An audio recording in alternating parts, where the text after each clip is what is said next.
Halo teman-teman, selamat siang, salam sejahtera bagi kita semua, salam himbauan.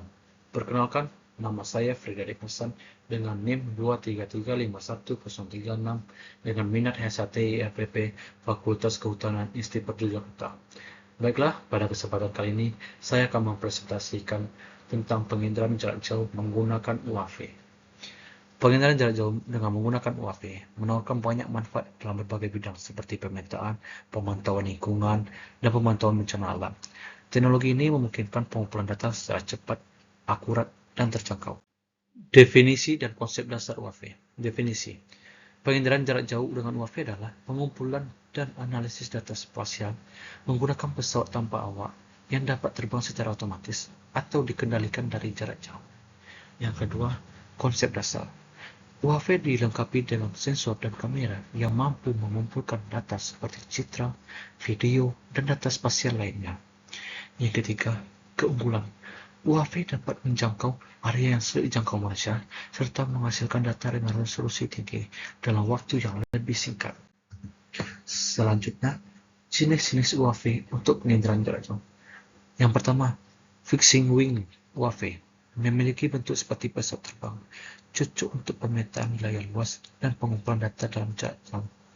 Yang kedua, rotary wing UAV memiliki baling-baling seperti helikopter, cocok untuk pengambilan gambar di tempat terbatas dan pemantauan area spesifik. Yang ketiga, hybrid UAV merupakan kombinasi dari fixed wing dan rotary wing, menawarkan keunggulan dari kedua jenis tersebut. Selanjutnya, aplikasi penginderaan jarak jauh menggunakan UAV. Yang pertama, pemetaan. UAV dapat digunakan untuk pemetaan topografi, pemantauan perubahan lingkungan, dan penilaian kerusakan bencana alam. Yang kedua, pemantauan pertanian. Teknologi ini membantu dalam pemantauan tanaman, deteksi hama, dan optimalisasi manajemen lahan pertanian. Yang ketiga, pemantauan infrastruktur. UAV dapat digunakan untuk memeriksa jaringan listrik, jalan, dan fasilitas lain secara efisien. Selain digunakan untuk pemantauan pertanian, juga UAV bisa digunakan untuk pemantauan kehutanan seperti deteksi kebakaran, jumlah pohon, luas pohonnya, dan lain-lain. Selanjutnya, keuntungan menggunakan UAV dalam penginderaan jarak jauh. Yang pertama, fleksibilitas.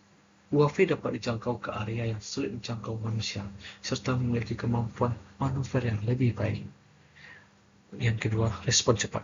UAV dapat segera dikerahkan untuk mengumpulkan data dalam waktu singkat saat dibutuhkan. Yang ketiga, biaya terjangkau. Penggunaan UAV dapat mengurangi biaya operasional dibandingkan metode konvensional seperti pesawat dan helikopter.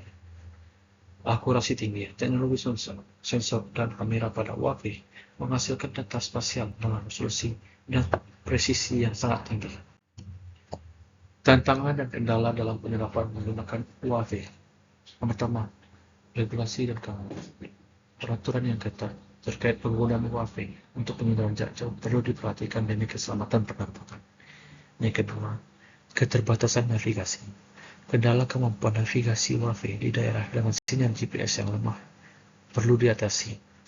Yang ketiga, masalah teknis. Isu seperti baterai terbatas, interferensi sinyal, dan kerusakan peralatan harus diantisipasi dengan baik. Selanjutnya, regulasi dan keamanan penggunaan UAV. Perizinan. Perizinan dan sertifikasi pilot UAV diperlukan untuk menjamin kepatuhan terhadap peraturan dan yang berlaku. Yang kedua, keamanan penerbangan.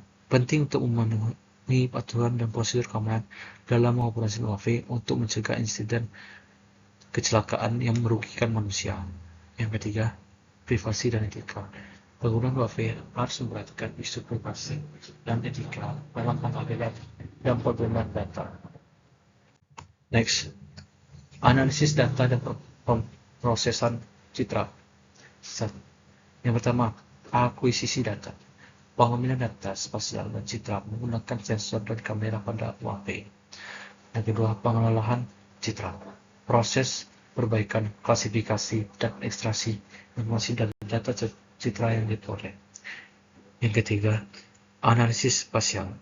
Interpretasi, evaluasi, dan penarikan kesimpulan dari data spasial yang dihasilkan. Yang terakhir, prospek masa depan penginderaan jarak jauh menggunakan WiFi. 1. Peningkatan teknologi. Pengembangan sensor, baterai, dan pengembangan operasi WiFi yang semakin canggih. Yang kedua, integrasi dengan AI. Pemanfaatan kecerdasan buatan untuk otomatisasi analisis dan interpretasi data. Yang ketiga, penggunaan komersial. Semakin luas adopsi WiFi dalam berbagai sektor, seperti pertanian, kehutanan, infrastruktur, dan pemantauan lingkungan. Yang ketiga, regulasi yang jelas. Penyusunan peraturan yang lebih komprehensif untuk mendukung penggunaan WiFi yang aman dan bertanggung jawab.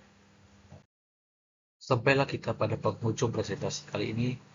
Sekian dari saya. Jika ada salah kata, mohon maaf dan terima kasih.